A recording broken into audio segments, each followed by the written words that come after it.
जय जय श्री राधे। कभी कभी संसार किसी भक्त को अपने ही घर में समझ नहीं पाता, लेकिन जिस हृदय में प्रभु के प्रति अटूट विश्वास हो, उसे ना तो तानों का भय होता है और ना ही दुखों की चिंता। मीरा जी के जीवन में भी एक ऐसा ही समय आया था। एक और परिवार की चिंता, समाज की बातें और अपने ही लोगों की पीड़ा, और दूसरी ओर मीरा जो हर परिस्थिति में यही कहती थी कि प्रभु की इच्छा के बिना कुछ भी नहीं हो सकता। राजमाता ने जब मीरा जी से उनके धैर्य और विश्वास का रहस्य पूछा, तो मीरा जी ने संतों की कृपा और सत्संग को इसका कारण बताया। लेकिन मीरा जी की परीक्षा अभी समाप्त नहीं हुई थी। सावन आया, बादल घिरने लगे, वृंदावन की स्मृतियां जाग उठी और मीरा का मन फिर अपने गिरधर की झूलन लीला में रम गया। आइए आज मीरा चरित्र के इसी भावपूर्ण प्रसंग में हम प्रवेश करते हैं, जहां एक भक्त का विश्वास संसार की हर चिंता से बड़ा दिखाई देता है। बीननी, इतने दिनों तक तुम बिना खाए पिए कैसे रह सकी? राजमाता पुंवार जीसा ने एक दिन मीरा जी के महल में पधार कर पूछा। मनुष्य का मन जिस ओर लगा होता है, उसे वही बात सूझती है हुक्म। भूख तो फिर भी मनुष्य काट ले बीननी, पर प्यास तो किसी प्रकार सही नहीं जा सकती। बहुत बार किसी काम में लगे होने पर मनुष्य को चोट लग जाती है हुक्म, किंतु मन काम में लगा होने के कारण उस पीड़ा का ज्ञान उसे होता ही नहीं।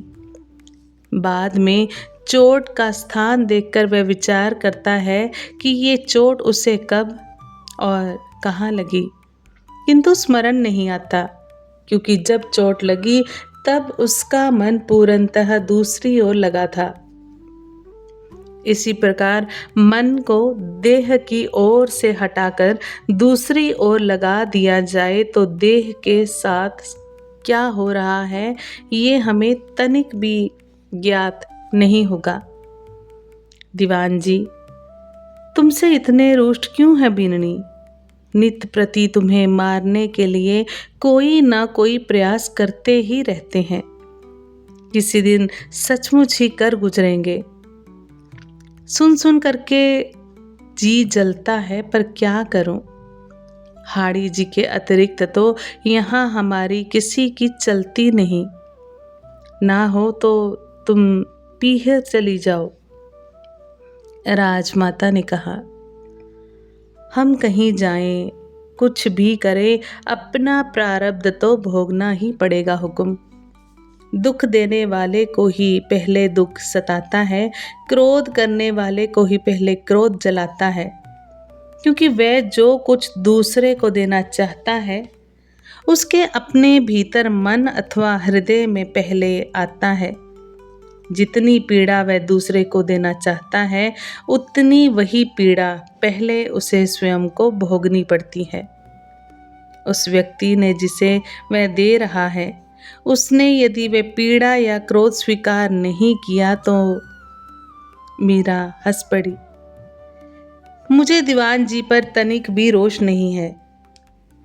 आप चिंता ना करें।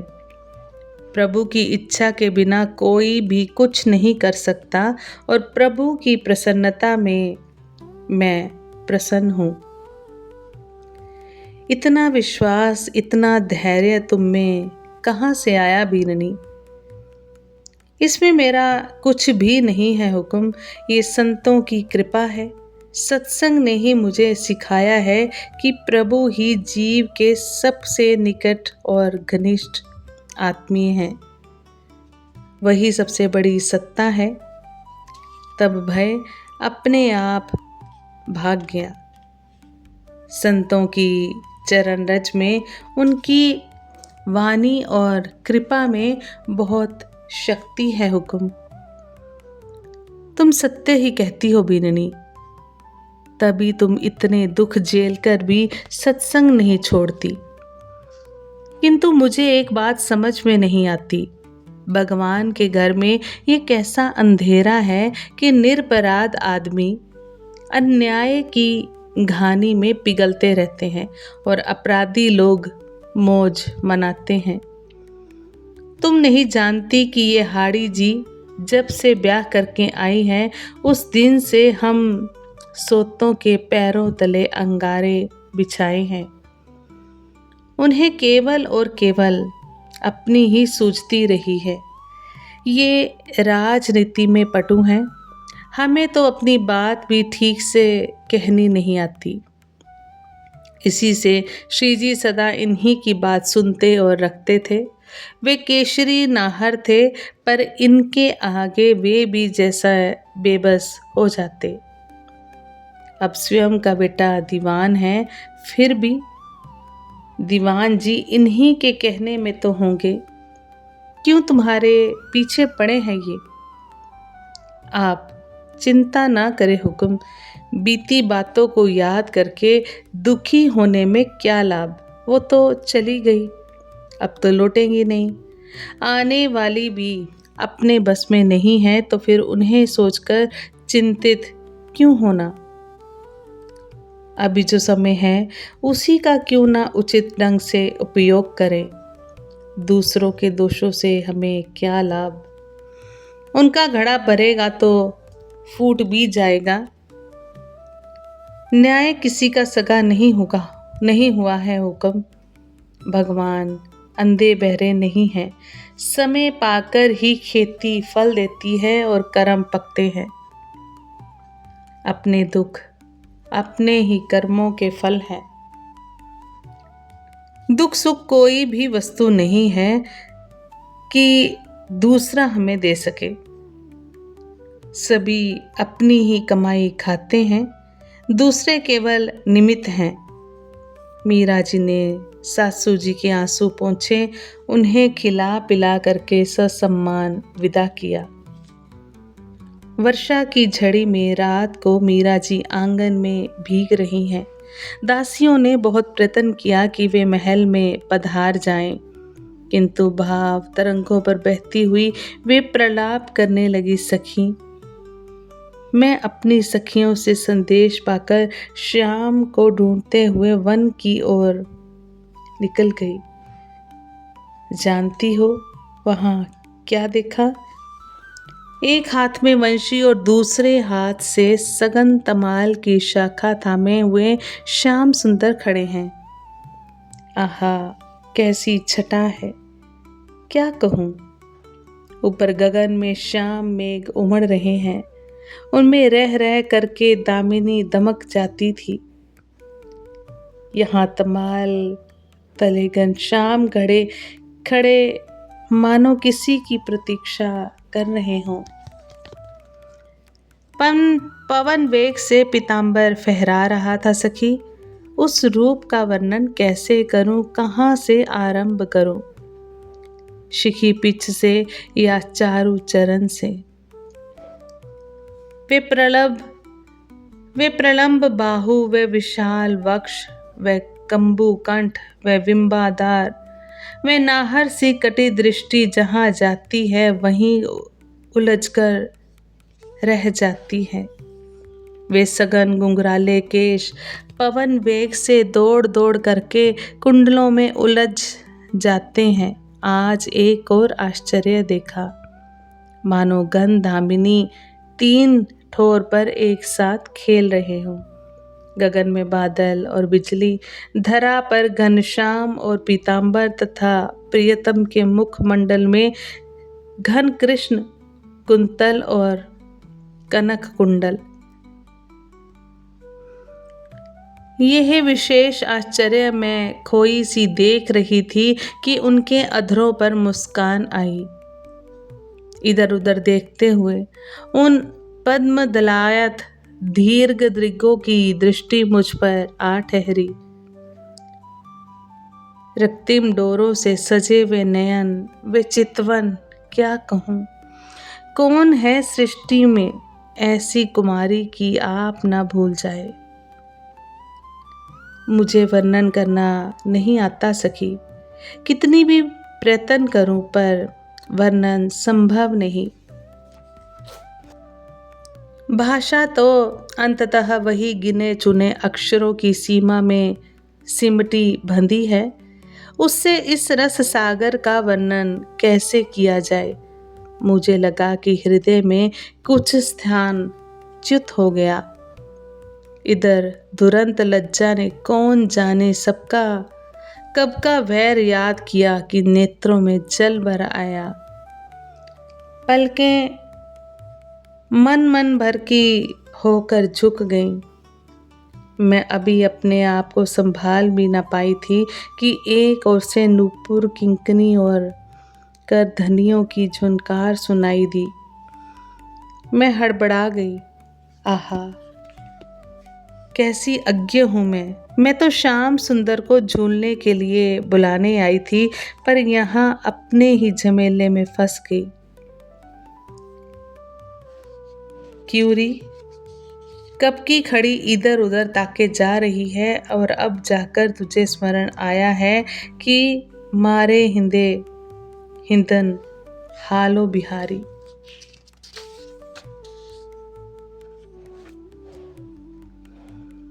चल कहाँ चलना है, कहते हुए मेरा हाथ पकड़कर वे चल पड़े। सखी वहां कदम्ब की डाली पर बंधे झूले पर राधा गोविंद विराजित हुए। हम सब गाती हुई उन्हें झुलाने लगी। अरे सखी, झूलते हुए भी वे बीच बीच में मेरी ओर देख लेते थे। अपना आरक्त मुख में कहाँ जाकर छिपाऊं। इसी लज्जा भरी ऊहापोह में मैं गाना भी भूल जाती थी। थोड़ी देर बाद श्याम सुंदर झूले से उतर पड़े और किशोरी जी को झुलाने लगे।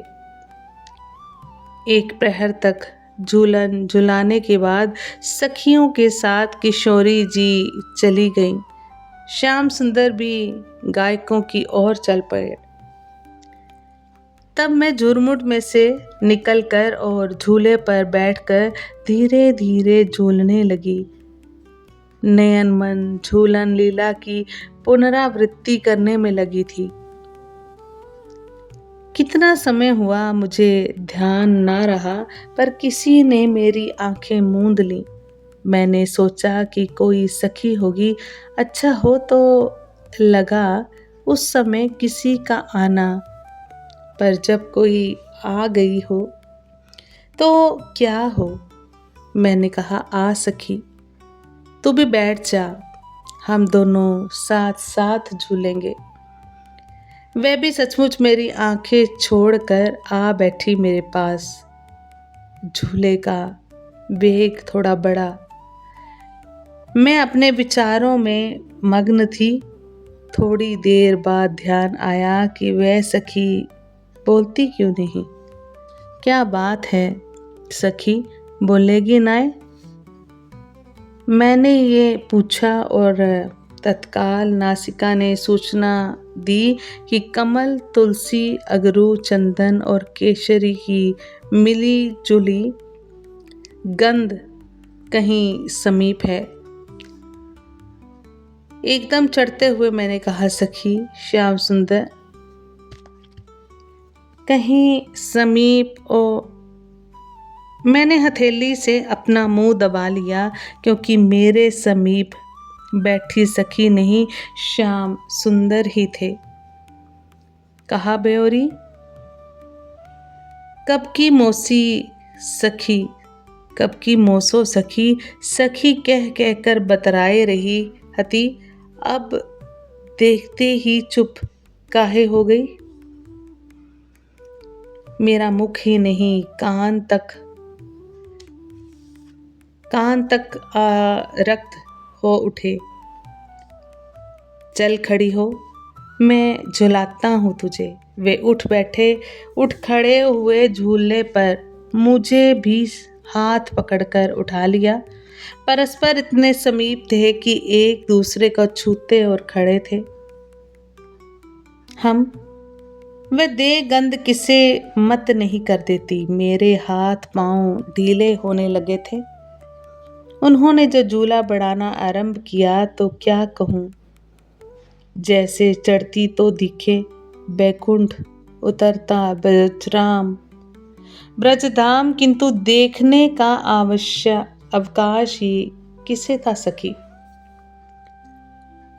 यहाँ अपना ही आपा दिखाई नहीं दे रहा था। लगता था कि पांव अब छूटे, हाथ डोरी को थामे है कि डोरी ही हाथ से चिपकी है, कौन जाने। पलकें मन भर की भारी होकर झुक आई थी। दृश्य जगत का लोप हो गया था, केवल स्पर्श और गंध ही मुझे घेरे थे। मन की स्थिति कहीं नहीं जाती। वह था भी कि नहीं, ज्ञात नहीं हो पा रहा था। आवश्यकता भी क्या थी। अकस्मात एक पांव छूटा और क्षण भर में धरा पर जा गिरती। किंतु श्याम सुंदर की त्वरा भी उन्हीं के योग्य है। बाईं बाँ से झूले की डोरी को भीतर करते हुए हाथ से मुझे थाम लिया। अनजाने ही मेरे हाथ उनकी कटी को घेर कर बंध गए। इसके पश्चात क्या हुआ मैं नहीं जान सकी। जब चेत आया तो देखा श्याम सुंदर की जांघ पर सिर धरे पड़ी हूँ। गगन से हल्की फुहार बरस रही है, मोर नाच रहे हैं, शशक कभी मुझे और कभी श्याम सुंदर के पद तल को अपनी लाल लाल जिह्वा से चाट रहे हैं। पशुओं का झुंड हमें घेरे है, कदम्ब पर पक्षी लदे हैं। क्यों री, ये अचेत होने का रोग तुझे कब से लगा? ऐसे रोग को पालकर झूला झूलने लगी है। कहीं गिरती तो मेरे ही माथे आती ना। आज सांझ को चलकर तेरी मैया से कहूँगा, इसे घर से बाहर ना जाने दो। अचेत होकर कहीं यमुना में जा पड़ी तो जय जय सीताराम हो जाएगा। वे खुलकर हंस पड़े। उन्होंने मुझे उठाकर बिठा दिया और पूछा, अब कैसा जी है तेरा? पर कहीं चल ना दे, इस आशंका से मैं कुछ कह नहीं पाई। हाँ, कहूँ कि ना कहूँ, मैं यही सोच रही थी कि श्याम जू ने जाने कहाँ चले गए होंगे। हाय, कुछ भी बात ना कर पाई। नयन प्यासे ही रह गए और सुधा सरोवर लुप्त हो गया। दासियां स्वामिनी को किसी प्रकार भीतर ले गईं, किंतु भाव समुद्र की उत्ताल तरंगें थमती ही ना थी। मुझे भूल गए हो नाथ, आपने तो वचन दिया था ना कि शीघ्र ही आऊंगा। अपना वह वचन भी भूल गए। निर्मोही, तुम्हारे बिना कैसे जिया जाए। सखियों, श्याम सुंदर कितने कठोर हो गए। दासियां प्रयत्न करके थक गईं, किंतु मीरा जी ने मुख से अन्न का कण तक नहीं लिया। रह रह करके बादल गरज उठते और उसके साथ ही मोर पपीहा बोल उठते। इधर न उसकी आंखों से बरसती झड़ी थमती थी और न गगन से बादलों की झड़ी। उसी समय कड़कड़ाहट करती हुई बिजली चमकी और बादल भयंकर रूप से गर्जन कर उठे। मीरा भयभीत होकर किन्हीं बाहों की शरण ढूंढने लगी। बादल देख डरी हो श्याम, मैं बादल देख डरी। काली पीली घटा उमड़ी, बरसे एक घड़ी। मीरा के विचारों की धारा पलटी। वे पुनः बरसाने के बाग में पहुंचकर झूलन लीला देखने लगी। बरसती बरखा में राधा बिहारी के खेल को वे मुग्ध मन से निहार रही थी। 4-4, 6-6 दिन तक मीरा का आवेश नहीं उतरता। दासियों के सतत प्रयत्न से ही थोड़ा पेय अथवा नाम मात्र का भोजन प्रसाद उनके गले उतर पाता। इन्हीं दिनों समाचार मिला कि बहादुर शाह गुजराती चित्तौड़ पर चढ़ाई करने के लिए चला आ रहा है। जिन पहलवानों पर महाराणा विक्रमादित्य को नाज था, वे बेभीत होकर इधर उधर छिपने लगे। गुजराती फौज ने चित्तौड़गढ़ को घेर कर भैरव पोल पर पूर्णिमा के दिन अपना कब्जा कर लिया। आश्चर्य यही है कि किले के ऊपर नहीं पहुंचे। ऊपर सेना तो थी नहीं, केवल पहलवान और सेवक थे। वे अपने प्राणों के भय से बंदूकें चला रहे थे। कहते हैं कि टूटी कमान दोनों ओर डराती है। राजमाता हाड़ी जी ने हुमायूं से सहायता के लिए राखी भेजी। हुमायूं सहायता के लिए सेना लेकर चला भी, किंतु ग्वालियर तक पहुंचते पहुंचते उसे बहादुर शाह का पत्र मिला। मैं जिहाद पर हूँ, तुम विक्रमादित्य की मदद करोगे तो खुदा को क्या जवाब दोगे। इस पत्र को पढ़कर हुमायूं दुविधा में पड़ गया और वह ग्वालियर में ठहर गया। अब राजमाता हाड़ी जी के पास संधि के अतिरिक्त कोई उपाय नहीं रहा। बचे कुचे उमरावों से विचार विमर्श करके उन्होंने संधि का संदेश भेजा। महाराणा सांगा के समय मांडू राज्य का जो इलाका जीत लिया गया था, वह इलाका और जड़ाऊ कमरपट्टा एवं ताज देकर संधि की गई। इस संधि में 100 घोड़े, 10 हाथी और बहुत से सिक्के भी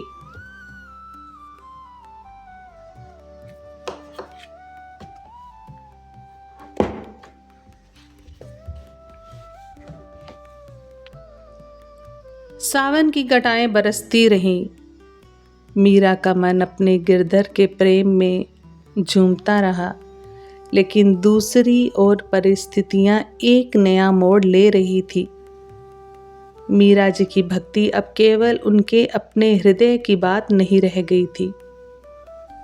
उनकी भक्ति, उनका निर्भय विश्वास और संतों के प्रति उनका प्रेम राज परिवार और समाज के कुछ लोगों के लिए चिंता और अप्रसन्नता का कारण बनने लगा था। आगे क्या हुआ? क्यों मेवाड़ के राजपूत मीरा जी से अप्रसन्न होने लगे? और क्या इस विरोध के सामने मीरा जी का विश्वास कभी डगमगाया? ये जानने के लिए सुनिए मीरा चरित्र का अगला प्रसंग, जहां भक्ति की राह पर मीरा जी के सामने एक और बड़ी परीक्षा खड़ी होने वाली थी। आप सभी वैष्णवजन को श्री हरिवंशी श्री सद्गुरु देव भगवान की जय हो। जय जय श्री हरिवंश।